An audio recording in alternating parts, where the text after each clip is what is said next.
नमस्कार भाइयों और बहनों, स्वागत है आपका जंगली मेडिसिन में। आज मैं आपको भारत की महारसायन औषधि के बारे में बताने वाला हूँ। इस वनस्पति का नाम आपने जरूर सुना होगा, लेकिन इसकी पहचान नहीं होगी। तो आज मैं आपको इसकी पहचान कराऊंगा और इसके आयुर्वेदिक औषधीय गुण और प्रयोग करने का तरीका भी बताऊंगा। कुछ ऐसे प्रयोग भी बताऊंगा जो आपको आश्चर्य में डाल देंगे। इसलिए अंत तक पूरा वीडियो देखिएगा, क्योंकि ऐसी जानकारियां बार बार नहीं मिलती है। यदि आपने अभी तक हमारे चैनल को सब्सक्राइब नहीं किया तो हमारे चैनल को सब्सक्राइब करें, लाइक करें और वीडियो को शेयर करें। यह जो आप वनस्पति देख रहे हैं यह भृंगराज है, जिसकी मैं आपको पहले पहचान कराता हूँ। इस पर इस तरह के फूल लगते हैं। इस पर अभी ये छोटे फूल हैं, ये फूल थोड़े बड़े भी हो जाते हैं। यह पौधा जमीन पर फैला हुआ होता है और कचरे के साथ भी यह उग आता है। इस पर इस तरह के पत्ते लगते हैं और ये कई शाखाओं में फैला हुआ होता है। इसकी सबसे मुख्य पहचान जो है इसके पत्तों का रस है। इसके काफ़ी सारे पत्ते लेकर आप उनको मसलिए और कुछ देर बाद ही काफ़ी सारा रस निकल जाएगा और आपके हाथों में हरे रंग का रस कुछ ही सेकंडों में काले रंग में बदल जाएगा। इस प्रकार से यह काला रंग छोड़ता है। तो यह इसकी पहचान है। क्योंकि इससे मिलती जुलती काफ़ी सारी वनस्पतियाँ और पत्ते होते हैं तो पहचानना थोड़ा मुश्किल हो जाता है। तो आप इसके फूलों से इसको पहचान सकते हैं, इसके पत्तों से इसको पहचान सकते हैं और इसके पत्तों से निकलने वाले रस से आप इसको आसानी से पहचान सकते हैं। आयुर्वेद के मत के अनुसार यह वनस्पति महारसायन मानी गई है। यह कड़वा, गर्म, धातु परिवर्तित, कृमिनाशक, विषनाशक, बालों के सौंदर्य को बढ़ाने वाला, नेत्र ज्योति को बढ़ाने वाला, दांतों को मजबूत करने वाला, सूजन, हर्निया, आंत वृद्धि, नेत्र रोग, कफ रोग, वात, खांसी, दमा, श्वेत कोष्ठ, पांडु रोग, हृदय रोग, चर्म रोग, खुजली, रतौंधी, उपदंश, विष को नष्ट करने वाला, गर्भपात और रक्तस्राव को रोकने वाला, प्रसूति के बाद गर्भ में होने वाली वेदना को रोकने वाला आदि में उपयोग किया जाता है।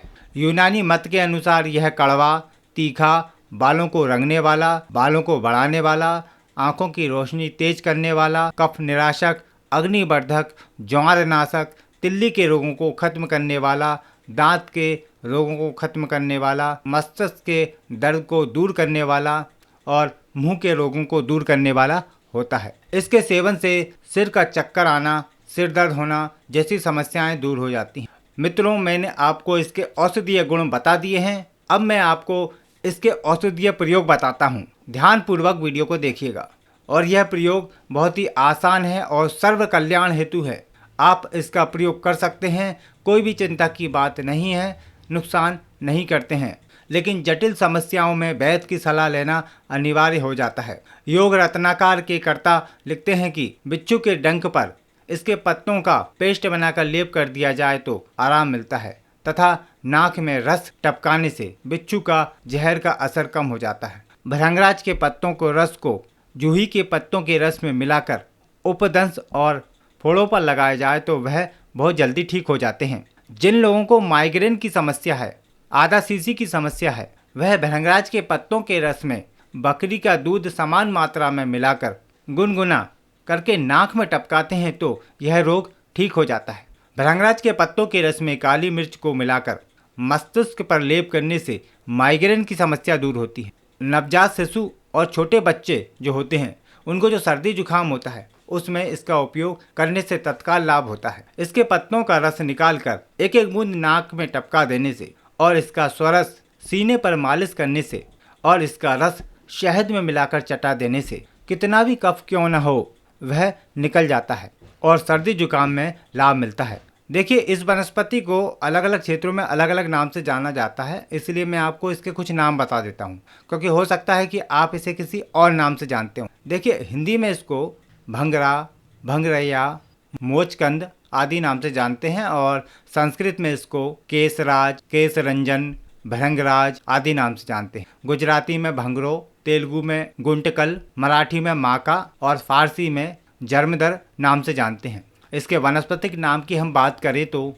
एक्लिप्टा पोस्टेट्रा जैसा इसका वनस्पतिक नाम है। आप भी हमें कमेंट करके बताएं कि आपके क्षेत्र में इसको क्या नाम से जानते हैं और यदि कोई प्रयोग जानते हैं तो वह भी कमेंट द्वारा आप जरूर बताना। अगले प्रयोग की हम बात करें तो बालों की समस्याओं के लिए है। भृंगराज के पत्तों का चूर्ण आधा से 1 ग्राम की मात्रा में नित्य सेवन करने से बालों का झड़ना, असमय सफ़ेद होना रुक जाता है, या इसको शहद के साथ मिलाकर भी सेवन किया जा सकता है। गंजापन की समस्या में त्रिफला, नीली का पत्र, लोहा चूर्ण और भृंगराज, इन चारों को समान मात्रा में मिलाकर भेड़ के मूत्र में पीसकर यदि लेप किया जाए तो गंजापन दूर होता है। नेत्र विकारों में इसके पत्तों का चूर्ण इस्तेमाल किया जाता है।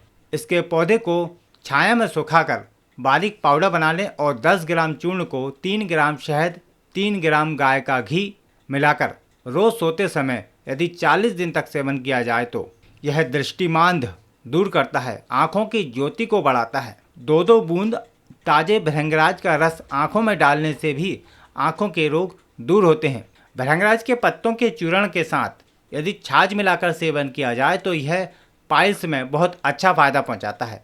और इसके पत्तों का पेस्ट बनाकर यदि मस्सों पर लगाते हैं तो उससे मस्से जल्दी ठीक हो जाते हैं। अग्निमांद की समस्या है, यानी कि इनडाइजेशन की प्रॉब्लम है, तो उसमें इसका प्रयोग आप कर सकते हैं। इसके पत्तों के चूर्ण में बराबर मात्रा में शहद मिलाकर लेना चाहिए, या फिर इसके पत्तों के रस में बराबर मात्रा में शहद मिला लें और उस दोगुनी मात्रा में घी मिला लें। फिर इसका सेवन प्रतिदिन करते हैं तो आपकी इनडाइजेशन की समस्या में चमत्कारी लाभ देखने को मिलता है। अग्नि बंद होता है तो उसमें भी यह बहुत ही अच्छा फायदा पहुंचाता है। दोस्तों, यदि किसी को आग में कोई अंग जल जाए तो ऐसी अवस्था में इसके पत्तों में तुलसी के पत्ते मिलाकर चटनी बनाकर वहां पर लगाते हैं तो जले हुए जगह पर आराम मिल जाता है। मोटापे में भी यह बहुत ही अच्छा फायदा करता है। इसका लगातार सेवन करने से यह आपके वजन को नियंत्रित करता है और मेटाबॉलिज्म को ठीक करता है। दोस्तों, भृंगराज की वैसे तो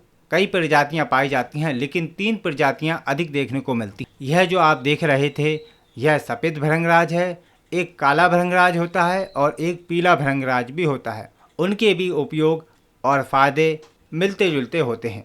आने वाले समय में हम उन भृंगराज पर भी वीडियो करेंगे। अगले प्रयोग की हम बात करें तो कुष्ठ रोग के लिए है।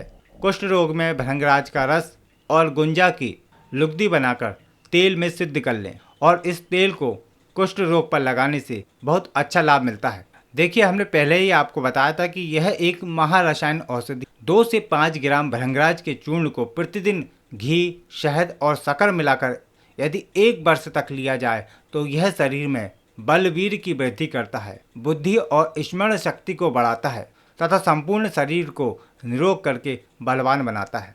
अन्य औषधियों के साथ भी इसके योग बने बनाए बाजार में मिलते हैं, आप उनका भी सेवन करके लाभ ले सकते। भृंगराज घनबटी, भृंगाजासप जैसी काफ़ी सारी आयुर्वेदिक औषधियाँ आती हैं, उनका भी आप इस्तेमाल करके इस भृंगराज के फायदे ले सकते। तो उम्मीद करता हूँ आज की जानकारी आपके लिए लाभकारी रही होगी। यदि आप भी कोई जानकारी देना चाहते हैं तो कमेंट बॉक्स में ज़रूर बताएं।